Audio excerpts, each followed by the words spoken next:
LB, what started getting you to write Christian music? That's a powerful word right there. But I like it. What do you think about that, man? I never had a question like that answer to me. The thing about it is, to be honest, I didn't know it was Christian music. I really didn't know. I would just put my feelings into it, how I felt, the emotions I felt. And as I started praying and reading the Bible, you know what I'm saying? Because I never knew how to read.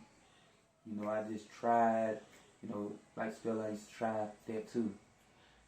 But when I started praying a lot, God opened up my eyes that when I started reading the Bible, it started showing me that my words that I say is the words He says. It's connecting with the Lord. Yes, connecting with the Lord. Okay.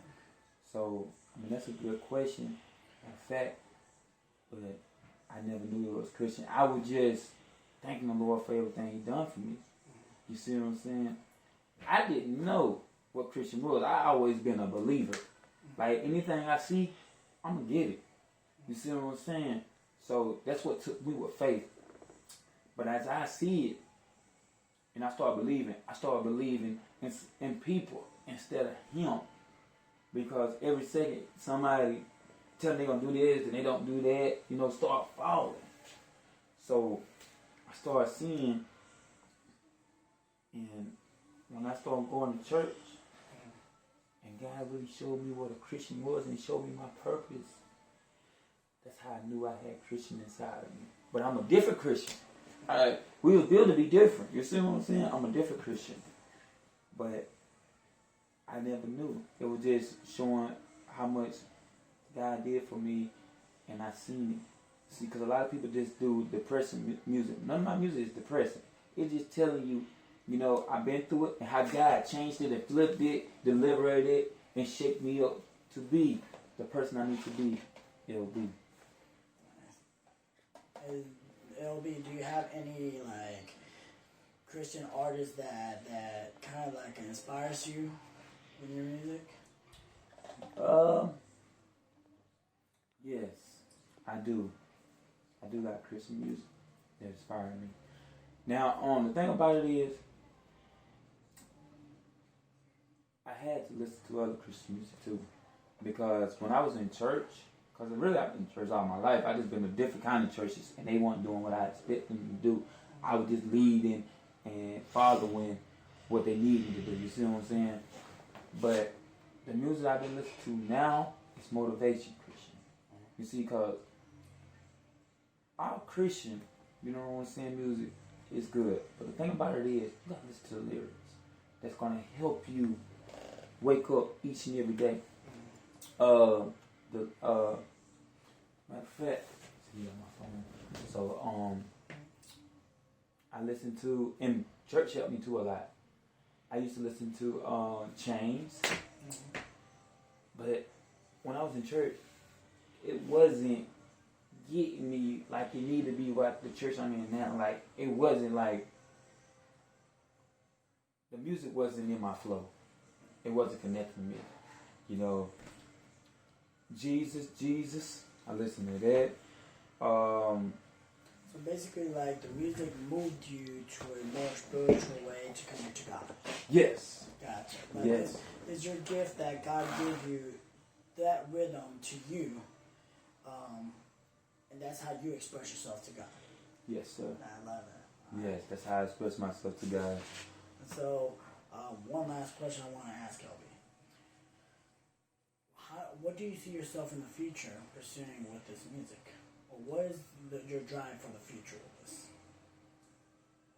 I'm going to be honest with you. Answer, tell me again. What is your strive with your music for the future? What is it that your goal is with this music in the future? My goal is to heal and motivate and keep the spirit before the flesh. And I got my YouTube channel, Spirit Beats Flesh. And that's what I'm here to do, to change lives, to let people meditate, to let them think before they do. Because, you know what I'm saying, you think you're going through it, there's a lot of people going worse than what you're doing. And I want them to see that. Just like LB Unbreakable, my book. You see what I'm saying? I'm unbreakable. I'm not showing no pride. I'm just showing you it's a purpose why we own this land. You know what I'm saying? My book probably ain't that long, but I don't want it to be a repeat. I want you to see that it's a difference, that it's a motivation, that it's a transition, that it's a way that you can see a better life. And I had to learn it because I'm not perfect. And I'm happy he put me through the struggle, through the pain, in the week, and the tears going down my eyes. And I thought I was I always didn't cry. I thought I was supposed to be a punk. But there was tears of joy me crying. That right there stopped me. I learned it. Oh, you better not cry? Nah, I need to cry. You need to cry. You need to let it out. You know what I'm saying? Pride will kill you. Depression will destroy you. Yeah. You see what I'm saying? Stress. You will die. Yeah. I know that testimony. I used to be, just a year ago, I used to suffer with anxiety. Yes, sir. So, and I used to, even down the road, I went so far in hospital bills, because just driving, I had to go to a gas station, they had to call the ambulance for me. So I definitely understand that. To me, what started me as Debo, yes, sir. Look at me. was basically like, so I would look away when I'm trying to think. But it's like, so what happened was I was actually coming from a store, yes, Walmart. Sir. And all of a sudden, the Lord started speaking to me words of the past. Yes. Exactly. So the first song that came to me was the letter at your door, La Carta en la Puerta. Okay. Which basically was the Lord speaking to me. He said, hey, where have you been? I haven't heard from you in 3 years. I hear somebody's calling about you. So somebody was praying for me. But they seen you drunk and you couldn't breathe in a bar. Where's that boy that used to play the drum set for me? Where's that one that I used to inspire? Has he forgotten about me? And the Lord started touching me. And he said, and this letter that I leave to you at your door, I leave it here because I knocked and you never opened. And that's what touched me. I was crying. I never thought to be a musician. And all of a sudden, all I could do was cry and just go and type this down. And he made me realize the drugs and all the depression, yes. I didn't want that for you. When they stole from you and you were always shaking, cold, and weak, that was not me. You left me. You forgot about me. The world tells you to do all things by yourself and that you can be stronger by yourself. I never tell you to be stronger by yourself. I tell you, look at me, I am here. You're never alone. YOLO does not exist for the Lord. You only live once. No, you live with God. You live forever. Right. Eternal life. Si kamu kaya dia si kamu kaya dah siang mo, dah mo you see. You are right, man. So that's what inspires me is whenever the Lord gives me lyrics. He just all of a sudden just gives me rhythm. Yes. And I just start hearing these words start going through. He showed me lives of like an ex-gang member that died, and his mom would pick him up off the street trying to hide his tattoos from the police, with makeup. And he's basically asking himself, Lord, what did I do wrong? What now? I see my mom's picking my body up. My friends that gave me rules, that told me what to do, they're partying. And my mother is here picking me up off the street. Where did all my pride go now that I'm dead and nothing matters if I'm not good with you? And then he showed me that in the Christian life, there are Christians that go to church, but they don't like to praise. They don't like to, give themselves to the Lord. And what happened? He showed me the life of a man that wrecks. He dies in a wreck on the same song, right? He showed me both ways. Never look, you have to look under the Lord's eye. He looks at everyone the same. There's not a sin that is greater than another. Sin is sin. Yes. Are you mine or are you not? But he showed me the gang member's life. He showed me the same life as a Christian man. He, supposedly Christian man, he dies in a wreck. He drops a cup of coffee or water or whatever it was.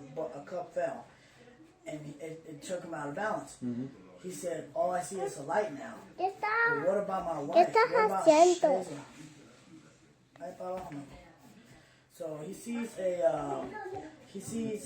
he just imagines his wife, his kids. He's like, Lord, why me?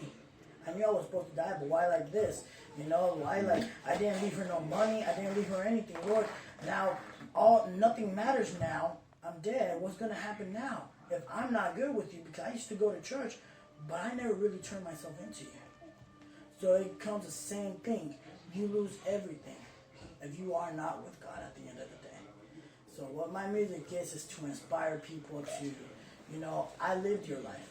I get it. I know what peer pressure does. It makes you think that you could be better than somebody else. You're nothing. God came here on earth. He didn't come as a rich man. He didn't have a mansion. He came here he looked like a beggar in the streets. He lived in the streets. Matthew gives the best example. He had everything. He had money, he had everything. And a man from the street told him, Matthew, I want you to follow me. He left everything behind. The Lord sent his disciples. He sent them. Go with nothing. Don't ask for anything. Everything will be given to you. I am the Lord. He is the owner of the gold. He is the gold of the silver. And what he showed me was, I was begging too much from the world, wanting them to accept me for what I could be, without thinking, what does God want me to be? Lord, you already accepted me. I just need to follow you and let you use me. So yeah, that was me. The shine will blow your mind. We're going to commercial.